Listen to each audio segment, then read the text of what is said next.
وَلَقَدْ يَسَّرْنَا الْقُرْآنَ لِلذِّكْرِ فَهَلْ مِن مُّدَّكِرٍ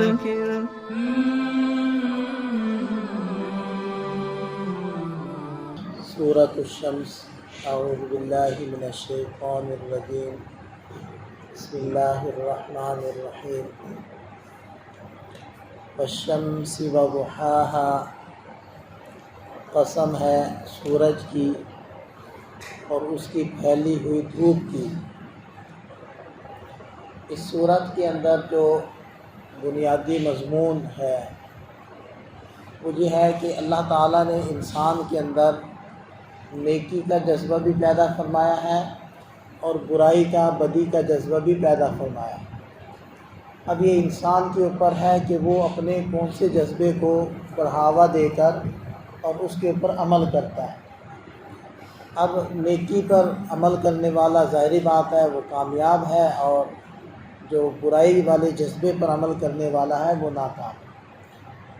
اسی مناسبت سے اللہ تعالیٰ نے سورت کے شروع میں قسمیں کھائی ہیں۔ سورج اور چاند، دن اور رات، آسمان اور زمین، یہ بالکل ایک دوسرے سے متضاد ہے۔ بالکل اسی طرح جیسے کہ نیکی اور برائی کا جذبہ ایک دوسرے سے بالکل متضاد ہے اور ملتا نہیں ہے۔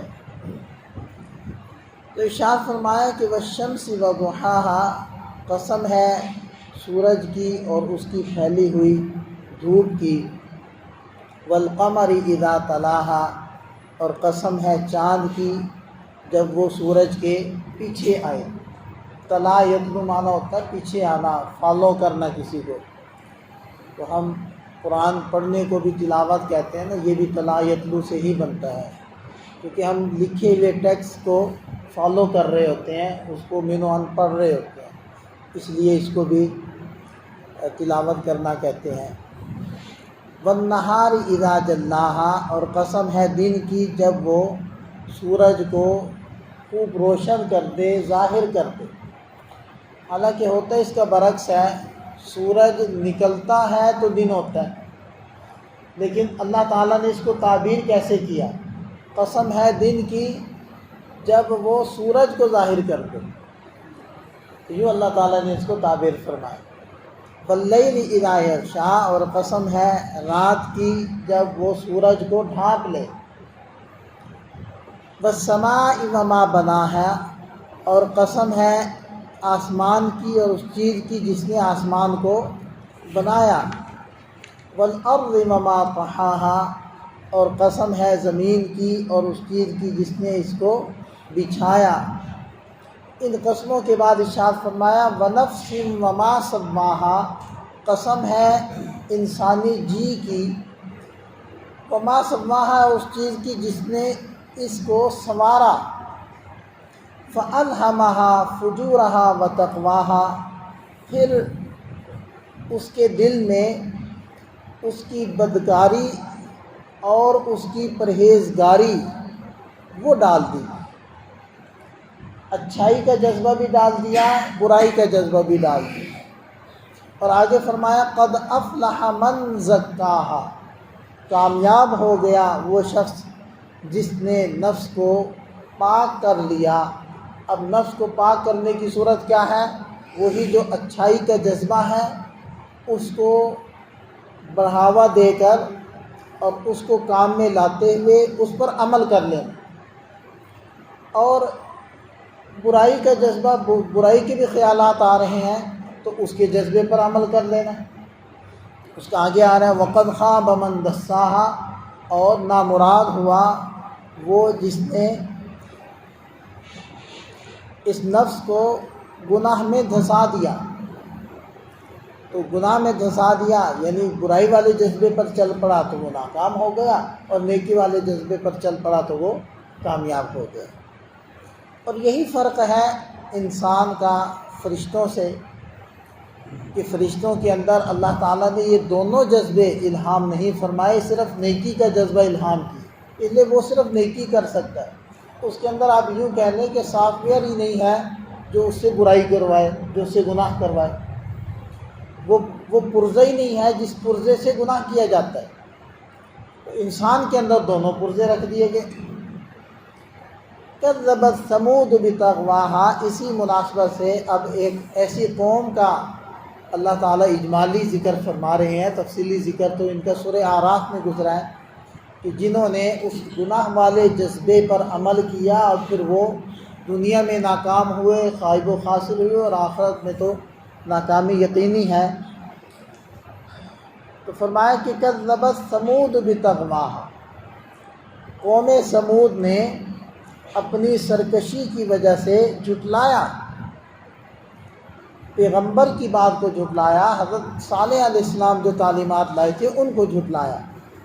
اذ انبعث اشقاہا، جب ان میں سب سے سخت دل انسان اٹھ کھڑا ہوا، فقال لهم رسول اللہ ناقۃ اللہ وسقیاہا، تو ان کو ان کے رسول یعنی حضرت صالح علیہ السلام نے فرمایا اللہ کی اونٹنی اور اس کے پانی کی باری کا خیال رکھنا۔ یہ تفصیلی واقعہ تو سورہ اعراف آیت نمبر 73 کے اندر گزرا ہے کہ قوم نے مطالبہ کیا تھا کہ ہم تب مانیں گے، ایمان لائیں گے کہ جب ہمیں یہ معجزہ دکھایا جائے کہ ہمارے سامنے اس پہاڑ سے اونٹنی برآمد ہو اور پھر وہ ایک بچے کو بھی جنم دے۔ تو حضرت صالح علیہ السلام نے دعا کی اور ایسا ہی ہو گیا۔ تو مطالبے پر جو معجزہ دکھایا جاتا ہے اس کے پھر نہ ماننے پر عذاب بھی آتا ہے۔ اسی لیے جب مکہ کے مشرکین مطالبہ کرتے تھے تو اللہ تعالیٰ اس مطالبے کے مطابق معجزہ دکھاتے نہیں تھے، کیونکہ اگر پھر بھی وہ نہ مانتے تو پھر عذاب کی وجہ سے ہلاک ہوتے۔ تو وہ اونٹنی نکل آئی، اب وہ چونکہ عام اونٹنی تو تھی نہیں، وہ تو پہاڑ سے نکلی تھی، تو گویا کہ ناقۃ اللہ، وہ تو اللہ کی اونٹنی ہوگی۔ ویسے تو ہر اونٹنی اللہ تعالیٰ کیا، لیکن اس کو خاص نسبت تھی، کوئی معجزانہ طور پر نکلی تھی، اس لیے وہ سب اونٹنیوں سے بالکل مختلف تھی، اونچی، لمبی، چوڑی، اس کی خوراک بھی زیادہ تھی، اس کا پانی پینا بھی زیادہ تھا۔ اب وہ جس بھی کنویں پر آتی تو وہ سارا پانی پی جاتی، اب وہ 24 گھنٹے لگتے تھے دوبارہ سے کنویں کو بھرنے میں یا پانی کے اکٹھا ہونے میں۔ تو پھر باری مقرر کر دی گئی کہ ایک دن یہ اونٹنی پیے گی اور ایک دن ساری بستی کے جانور پئیں گے، لیکن اگر وہ پانی اتنا پیتی تھی تو دودھ بھی تو اسی کے مطابق دیا کرتے تھے، لیکن چونکہ وہ سرکش لوگ تھے تو اس میں سے پھر ایک نے اسی باری کی وجہ سے یہ ٹھانی کہ میں اس کو قتل کرتا ہوں۔ تو اب جب حضرت صالح علیہ السلام کو پتہ چلا تو انہوں نے فرمایا کہ اونٹنی کو کچھ نہ کرنا اور اس کی پانی کی باری کے بارے میں کوئی گڑبڑ نہ کرنا، کیونکہ اب یہ معجزہ ہے اور مطالبے پر آیا، اب اس کو برداشت بھی کرنا پڑے گا۔ تو فَكَذَّبُوهُ فَعَقَرُوهَا، انہوں نے حضرت صالح علیہ السلام کو جھٹلایا اور اس اونٹنی کو قتل کر دیا۔ سورہ اعراف میں آتا ہے کہ فَعَقَرُوا النَّاقَةَ وَعَتَوْا عَنْ أَمْرِ رَبِّهِمْ وَقَالُوا يَا صَالِحُ ائْتِنَا بِمَا تَعِدُنَا إِن كُنتَ مِنَ الْمُرْسَلِينَ، اور انہوں نے اونٹنی کو قتل کر دیا اور اپنے رب کے حکم سے سرکشی کی اور کہنے لگے اے صالح اگر آپ رسول ہیں تو پھر اللہ کا عذاب لائیں، بما تعدنا، جس کا ہم سے وعدہ آپ کرتے ہیں، یعنی عذاب وہ لے ہیں۔ فَأَخَذَتْهُمُ الرَّجْفَةُ فَأَصْبَحُوا فِي دَارِهِمْ جَاثِمِينَ، پھر ان کو ایک زلزلے نے آ پکڑا اور وہ صبح اوندے منہ اپنے گھروں میں گرے پڑے ہوئے تھے۔ تو یہاں اس کی طرف سے اشارہ ہو رہا ہے، فَدَمْدَمَ عَلَيْهِمْ رَبُّهُمْ بِذَنبِهِمْ فَسَوَّاهَا، پھر ان کے اوپر ان کے گناہ کی وجہ سے ان کے رب نے فَدَمْدَمَ عَلَيْهِمْ، ان کے رب نے عذاب بھیجا جس نے ان کی اینٹ سے اینٹ بجا کر ان کو برابر کر دی، ان کے محلات، ان کے مکانات سب گر گئے۔ وَلَا يَخَافُ عُقْبَاهَا، اور وہ اس کے انجام سے، اس کے برے انجام سے ڈرتا نہیں ہے۔ یعنی کوئی قوم کوئی فوج جب کسی پر حملہ کرتی ہے تو اس کو یہ خدشہ بھی ہوتا ہے کہ آخر کار یہ لوگ بدلہ بھی لیں گے۔ اللہ تعالیٰ کو اس طرح کا کوئی بھی ڈر اور خوف نہیں ہے کہ کوئی ایسا نہیں ہے اس سے بدلہ لے سکے یا اس سے پوچھ سکے۔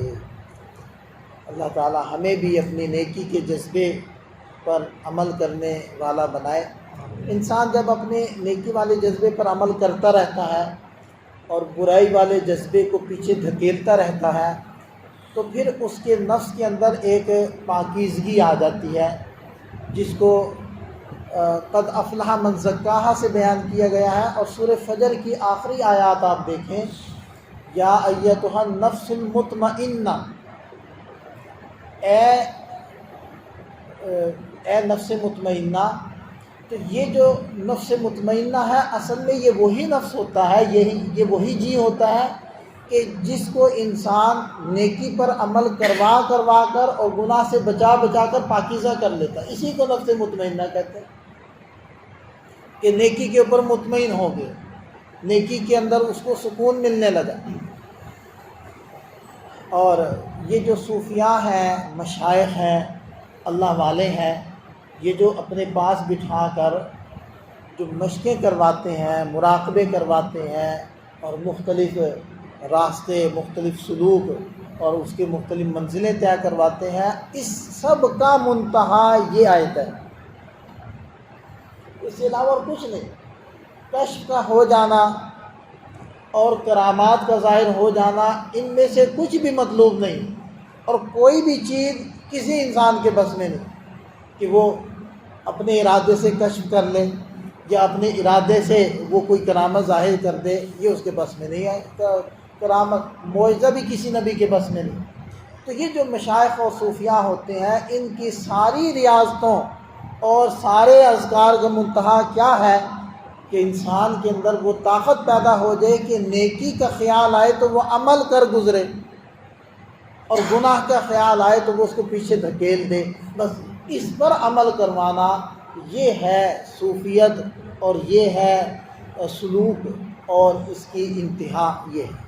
جس کو یہ چیز مل گئی اس کو اس کا مقصد حاصل ہو گیا، جس کو یہ نہ ملی اس کا مقصد حاصل ہو۔ تو اللہ تعالیٰ ہم سب کو یہ جذبہ نصیب فرمائے۔